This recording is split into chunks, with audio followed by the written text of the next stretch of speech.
রেখা শর্মা যেদিন এসেছিল, রেখা শর্মা সেদিন এসেছিল যে কার কার অভিযোগ আছে বলতে হবে। সে অভিযোগ বলার পরে অভিযোগ করার পর সাদা কাগজ একটা দিল, সাদা কাগজে ব্ল্যাঙ্ক কাগজ দিল, ব্ল্যাঙ্ক কাগজে সই করতে হবে। সই করে দিয়ে চলে গেলাম বাড়িতে। তারপরে 4-5 দিন পরে তারপরে থানার থেকে একটা নোটিশ যায়। নোটিশ যাওয়ার পর জানতে পারি যে আমরা কেস করেছি। কি বিষয়? ধর্ষণের কেস, যেটা সম্পূর্ণ মিথ্যে। ওটা আমাদের মধ্যে ঘটেইনি। ষড়যন্ত্র করে আমাদের ফাঁসানোর চেষ্টা করেছে। কারা ফাঁসিয়েছে? পিয়ালি দাস। পিয়ালি কি করে? পিয়ালি কি করে বলতে তখন এমনি আন্দোলন করেছিল, এখন দেখতে পাচ্ছি বিজেপি করে। আচ্ছা, এখন কি চাইছেন তাহলে?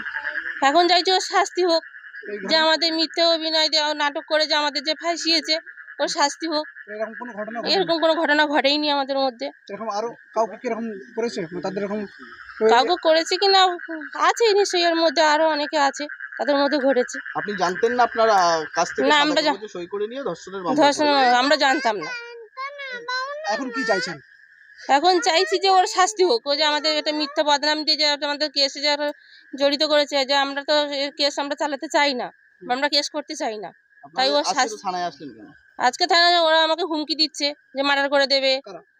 মাম্পি পিয়ালি দাস, যে আমরা কেসটা উইথড্রল করে নিচ্ছি, তাই আমাদের হুমকি দিচ্ছে যে মার্ডার করে দেবে, আমাদের 2 লক্ষ টাকার কেস দেবে। হ্যাঁ, অভিযোগ জানিয়েছি। আমার নাম মিতা মাইতি।